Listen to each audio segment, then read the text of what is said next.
আমার সওয়ালটা মরে গেছে। পরিবারের ভাগ্যের চাকা ঘোরাতে পাড়ি জমিয়েছেন সৌদি আরবে। কে জানতো সেখানে হবে তার শেষ পরিণতি। আগুনে দগ্ধ হয়ে মারা গেছেন রুবেল।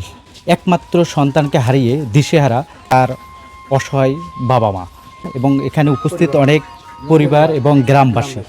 তাদের চাওয়া একটাই, কেউ চিরস্থায়ী না, তার যে লাশটি আছে সেটা যেন দ্রুত এই গ্রামে নিয়ে আসা হয়। আপনার সন্তানের সঙ্গে শেষ কি কথা হয়েছিল? ওই আমার ল্যাতিনোক লিয়াই এর কি ফেললাম কিছু হচ্ছে কথাবার্তা। ল্যাতিনোক করছে কি আব্বা আজ মোটামুটি 8-10 দিন হলো আমার বিটি দেখতে পারা যাবেন না। তেমন করতে বাবা আমি না কাজের ঝামেলাতে আছে, আল্লাহ ম্যাচ তুললে কালকে আমাদের এখানে একটা ওই যে ল্যাতির হতো হাল খাতার পাক করা লাগবে, পাক করার জন্য আমি করছি বাবা কালকে আমি যাবো না, পরের দিনে আমি যাব। তো ঠিক আছে আব্বা যাইন। এই পরের দিনে সওয়াল আবার চলে গেছে বাবা। আপনার একমাত্র সন্তান, মানে একটা সন্তান, একটাই সওয়াল বাবা। কি স্বপ্ন নিয়ে তাকে পাঠিয়েছেন? ভালো খাওয়া, ভালো পড়ার জন্য। আল্লাহ সে ভাগ্য আমার হলো না। এখন কি চাচ্ছেন? এখন কি চাবো বাবা, চাওয়া পাওয়ার আর কি আছে? সরকারের কাছে আমার অনুরোধ, আমার সওয়ালটা মরে গেছে। এখন আমার একটা 14 দিনের একটা ল্যাটিন আছে, ল্যাটিনটার একটা ব্যবস্থা সরকার তরফ থেকে যেন করে, এটাই আমার অনুরোধ। আচ্ছা, আমরা একটু কথা বলবো আসলে রুবেলের মায়ের সঙ্গে, আমরা একটু শুনবো। কি চাচ্ছেন? আপনার সন্তানের সঙ্গে লাস্ট কি কথা হয়েছিল? ছেলের সাথে তো কথা হয়নি যেদিন মারা গেছে।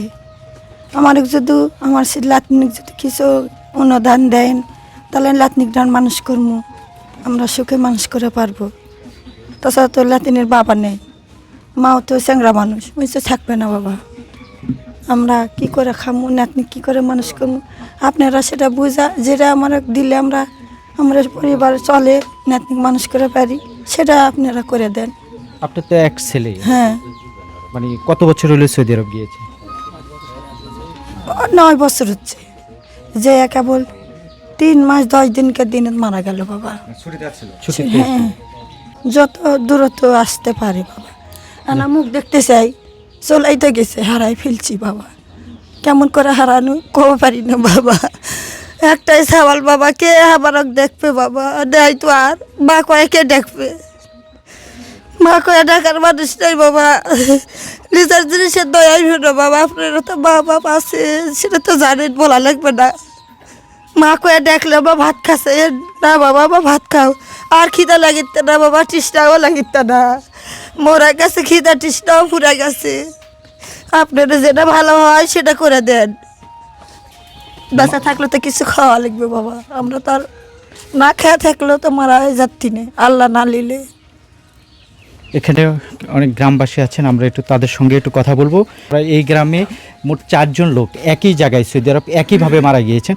আমরা ভাজতা হচ্ছে, আমি আমার বড় আব্বা। কথা হলো কি, আমরা চাচ্ছি এখন যে দুর্ঘটনায় মারা গেছে, এখন আমরা তার লাশটা চাই। আর সরকারের কাছে অনুরোধ যত দ্রুত নিয়ে আসার ব্যবস্থা করেন, আর কিছু অনুদান দিলে আমরা বাঁচতে পারবো। তাছাড়া আমাদের অনেক অসহায় হয়ে গেছে, মানে টাকার পরিশোধ এখনো হয়নি, ঋণগ্রস্তের ভিতরে আমরা আছি। বাচ্চাটা মানুষ, আমরা একটা লাতনি হচ্ছে, সে লাতনিটাও একটু ব্যবস্থা যেন সরকার থেকে করে। গ্রামবাসী হিসাবে সবাই তো একই কথা চাচ্ছে যে লাশটা দ্রুত দেশে আসে। আমার একটা অন্য চাওয়া গ্রামবাসী হিসাবে, সেটা হচ্ছে আসলে এই দেশের সরকারের কাছে আমার দাবি, আমরা নিজের যেহেতু আমাদের ভাতিজা, আমরা দেখার জন্য আকুল আবেদন থাকবে, কিন্তু আমার একটা দাবি আমার ব্যক্তিগতভাবে, যে আসলে এই লাশটা মরল, এটা কি কোনো পরিকল্পিতভাবে না, এটা কীভাবে ঘটলো, কি আল্লাহর তরফ থেকেই হয়েছে? এইটা একটু তদন্ত যদি বাংলাদেশ সরকার যদি ওই দেশের সরকারের সাথে তদন্ত নিয়ে আসতো, যে আসলে এই লাশটা মরল কেন, সে কি আল্লাহর তরফ থেকেই না কোনো পরিকল্পিতভাবে? এইটা আমার তরফ থেকে একটু আমার সরকারের কাছে আবতি। আর আমার নিজের ভাতিজা মনে করি, আমরা যাওয়ার সময় আমাকে অনেক কিছু বলে গেছে, অনেক কিছু, মানে যা কিছু বলার অনেক কিছুই বলেছে, আমার সাথে খুব ভালো সম্পর্ক। কি বলেছে আপনাকে লাস্ট? আমাকে ছুটি গাছা লিয়ে যায়, মিষ্টি খাওয়াও গেছে সে, যা চলে যাবো। আমার বাপ থাকলো, ওই বাপের সামনে, আমার দোকানের সামনে আমার একটা বিল্ডিং হচ্ছে, যে আপনি আমার বাবাকে কি নিজের বাবার ভাইয়ের মতো দেখেন বা, এই কথা বলে আমাকে মিষ্টি খাওয়া গেছে। তা আমার একটা দাবি, আমার চাচা হিসাবে এবং গ্রামবাসী হিসাবে সবাই তো চাচ্ছে যে লাশটা দ্রুত গতিতে দেশে আসুক, তারা শেষবারের মতো দেখুক। আমার দাবি যে এই দেশের সরকার ওই দেশের সাথে একটু যোগাযোগ করে, যে আসলে মেন তদন্তটা যে আসলে আল্লাহর তরফ থেকে হলো না কোনো পরিকল্পিতভাবে হলো, এইটা আমার একটা মানে জানার ইচ্ছুক সরকারের কাছে। এই কথাটা আমার শেষ। আপনারা শুনলেন যে মানে তাদের যে মরদেহটি আছে সেটা দ্রুত আসুক, এবং একই সঙ্গে তারা চাচ্ছেন এই দুর্ঘটনা নাকি কোনো ষড়যন্ত্র বা পরিকল্পিতভাবে তাদেরকে হত্যা করা হয়েছে, সেটা যেন সরকার বা দুই দেশের সরকার তদন্ত করে বের করে নিয়ে আসে।